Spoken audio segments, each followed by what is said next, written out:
डॉली शर्मा हमारे साथ है कांग्रेस से। डॉली जी, क्या आपको लगता है कि लेफ्ट और कांग्रेस का खत्म हो जाना ये टीएमसी की बड़ी ताकत बन गया? इससे उभरेंगे कब आप? देखिए, कांग्रेस पार्टी मजबूती से काम कर रही है। हमने जनता के मुद्दों को बीच में ले जाकर प्रचार और प्रसार किया है और मुझे लगता है जनता समझेगी और ये एक बहुत ही बड़ा कांग्रेस के लिए आप पॉजिटिव रहेगा और आने वाले रिजल्ट बताएंगे। लेकिन हमने जमीन पर जनता के मुद्दों को उठाकर काम किया है।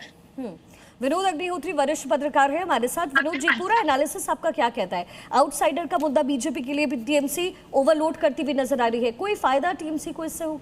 देखिए, टीएमसी ने पिछला चुनाव भी बंगाल अस्मिता को मुद्दा बना के जीता था और रीजनल पार्टीज जो भी होती हैं वो हमेशा जो रीजनल एस्पिरेशन है उसको अपना कोर यूएसपी बनाती हैं।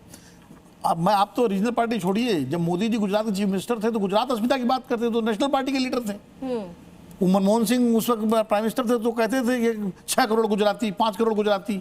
तो ममता बनर्जी भी वही करती हैं, वो बंगाल की अस्मिता को कोर अपने यूएसपी बनाती हैं। वो चाहते हैं बीजेपी की जो हिंदुत्व की राजनीति है वो बंगाल अस्मिता के नीचे दब जाए और बंगाल अस्मिता एक बार हावी हो जाए, उसमें हिंदू मुस्लिम सब आ जाएंगे और वो उनकी ताकत है। इसीलिए आप देखिए लगातार ममता बनर्जी का वोट परसेंटेज भी बढ़ा है, उनकी सीटें भी बढ़ी हैं। बीजेपी को जो फायदा मिला है वो लेफ्ट और कांग्रेस के वाइप आउट होने का मिला है। जो वोटर और जो वर्कर जो एंटी तृणमूल है, जो पहले लेफ्ट, आप 2016 का रिजल्ट देखिए और 2021 का रिजल्ज देखिए, सीधा सीधा फर्क समझ में आ जाएगा।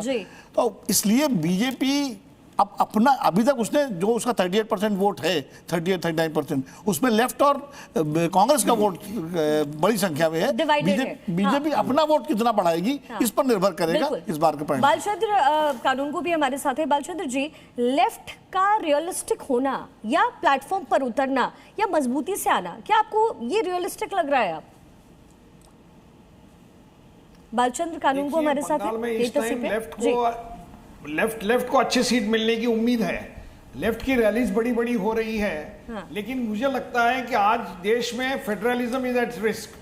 बंगाल, तमिलनाडु, केरला, ये तीनों जगह पर अपोजिशन के लीडर्स हैं और अपोजिशन को गिराने के लिए बीजेपी पोलराइजेशन का खेल खेल रही है, कम्युनलाइजेशन और पोलराइजेशन का खेल खेल रही है। ये मैं समझता हूं देश के संविधान के खिलाफ और देश को बहुत बड़ा खतरा है और जनता ने इससे बचने की जरूरत है। और मुझे उम्मीद है कि बंगाल की, तमिलनाडु की और केरल की जनता बीजेपी को हराकर इसके बारे में ये साफ मैसेज दे देगी कि बीजेपी की चाल कामयाब नहीं होने देंगे और देश की एकता को फूटने नहीं देंगे। ये मेरे को लगता है कि बंगाल और आज की जो इलेक्शन की राजनीति है इसका मैसेज है, ऐसा मुझे लगता है। और इसकी शुरुआत बीजेपी ने जो हाँ, ये जो स्टेटमेंट दिया जा रहा है सीपीआई की तरफ से, लेफ्ट पार्टीज की तरफ से, इसमें कुछ सच्चाई आपको लगती है? क्योंकि मुझे पर्सनली ऐसा लगता है सर कि टीएमसी को फायदा इसी से हुआ है, इसी से बल मिला है। बीजेपी कितना ज्यादा खुद को आगे रख पाएगी और कितना इससे हासिल कर पाएगी? बंगाल का इतिहास अगर आप उठा के देखेंगे तो कहीं ना कहीं पे एक ज़माने में वामफ्रंट का एक लंबा राज रहा है और एक तरफा राज रहा है। पर उसके विरोध में जिस हिसाब से जुझारू नेत्री के हिसाब से ममता बनर्जी उभर के आई तो लोगों ने परिवर्तन के बारे में सोचा और परिवर्तन हुआ और लेफ्ट कहीं ना कहीं पे ध्वस्त हो गया है। वो जो एक फेनोमेनन था बुद्धदेव भट्टाचार्य जी का जब टेन्योर था, उसके बाद से लेफ्ट और कभी उभर के नहीं आ पाई है।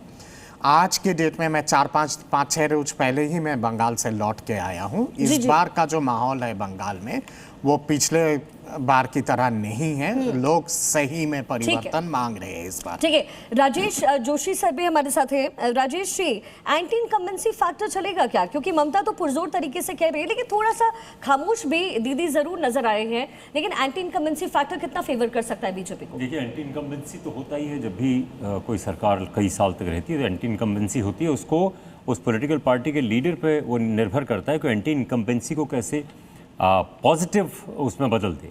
ममता बनर्जी के साथ एक मैं थोड़ा सा पीछे जा रहा हूँ, बहुत कम टाइम लूँगा। ममता बनर्जी जब लेफ्ट के खिलाफ लड़ रही थी उस वक्त बीजेपी को पश्चिम बंगाल में इनवाइट करने वाली ममता बनर्जी थी। ये अर्ली 90s की मैं बात बता रहा हूँ। पंचायत इलेक्शन थे, मैं रिकॉर्ड करने गया था इंटरव्यू, तो उन्होंने रिकॉर्डर बंद करा के मुझसे कहा we are inviting the BJP, we will have a tacit understanding with the BJP. अब क्या है कि ये जो कम्युनिस्ट पार्टीज का ध्वस्तीकरण वहां पे हुआ है, कम्युनिस्ट टीएमसी को अपना सबसे जी बड़ा सर। दुश्मन मानते हैं, बीजेपी सर को नहीं मानते। यही मैंने भी कहा, क्योंकि कोई अगर एक कमजोर पड़ता है तो दूसरों